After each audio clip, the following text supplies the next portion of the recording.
Morning everybody, and welcome to this week's video with me, Gail from Sober Bliss. How's my week gone? Well, I'm still off social media. It's been a week and a bit, I think, and I'm feeling pretty good about it, I have to say.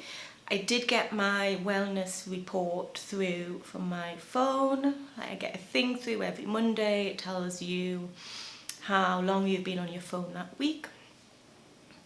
And I was on the phone 11 hours less last week than I would have normally been had I been on Instagram and Facebook and all that. And it breaks it down, like how many hours you spend on each app. But 11 hours less.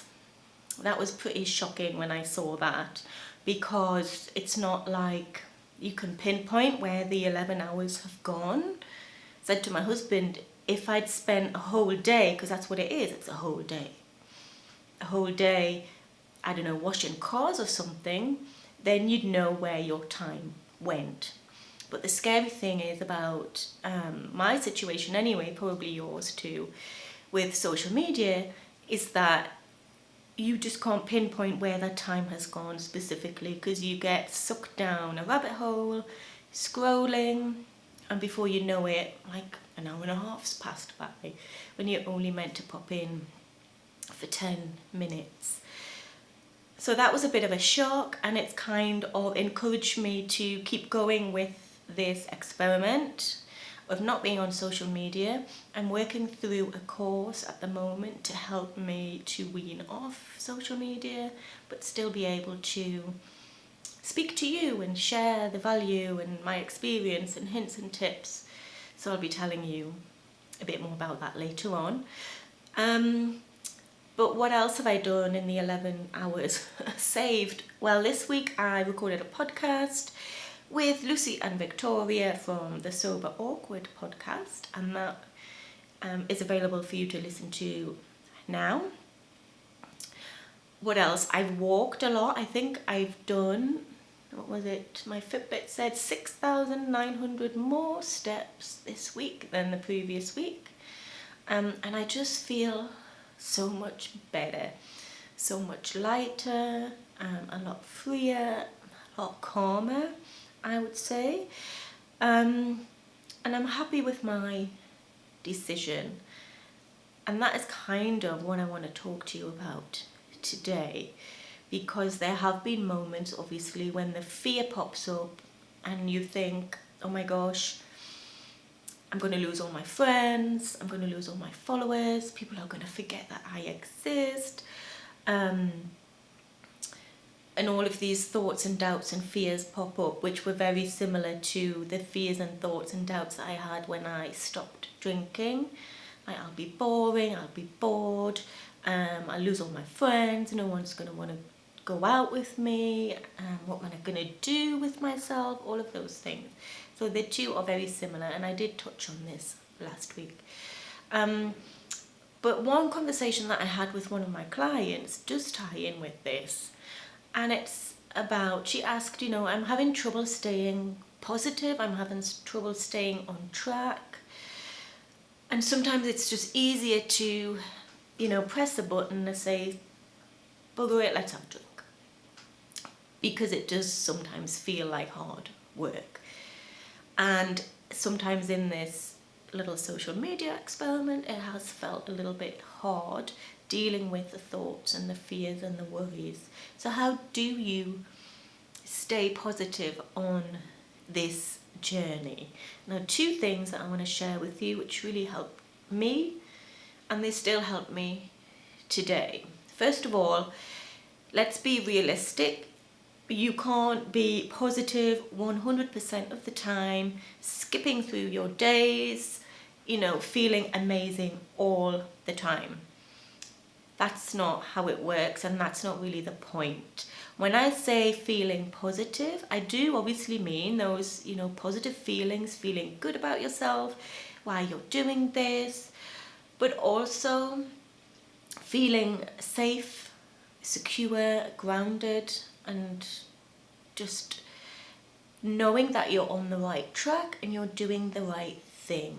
It's that sense of, safety and groundedness that are important on this journey. You never want to feel like out of balance. And if you do feel out of balance, or if you do feel the emotions popping up, there are ways that you can get yourself back on track, get yourself feeling good again. And again, by good, I don't mean, skipping down the road. I just mean secure and content and happy that you're on the right track. So my client said, I'm having trouble feeling positive. And she's right in the beginning of her journey. And you might also be on the beginning of your journey too. You might just be thinking about it, and it might be a worry. Gosh, it's going to be hard. Like, how am I going to get through it? It's going to be difficult. And often those thoughts are enough to stop us from doing the thing that we want to do. So 2 things that I'm going to share with you that are going to help you to stay positive, to stay grounded, to stay safe and secure. And the first thing is your morning routine. I talked about mornings in an earlier video, and your morning is so important. I won't go into the whole things that you can do, but spend 5 minutes, that's all you need, 5 minutes every morning connecting to yourself. So hand on your heart, eyes closed, really feeling into how good it feels to be sober when you wake up in the morning. Those feelings of gratitude, those feelings of why you are doing this in the first place. Because if you can start the day feeling that way, then the rest of the day does kind of follow suit a lot easier. You know what it's like if you wake up, you get out of the wrong side of the bed and the whole day is just thrown off balance. So it's important, really important, to spend a few minutes just checking in with yourself, focusing on why you're here, what you're doing, and how good it feels to wake up having gone to bed sober. And don't check your phone before you do that. This has to be the number 1 thing that you do every morning. And it only takes a few minutes. Honestly, it's so worth it, and you will notice the difference. And the other thing is, if during the day you do find yourself going off track a little bit, if you do find yourself, spiraling into fear and doubt and worry, or if you're just having a bit of a rubbish day, which can happen, then pause, take a step back, and check in with yourself again. Because that's where everything comes from on this journey. It comes from within.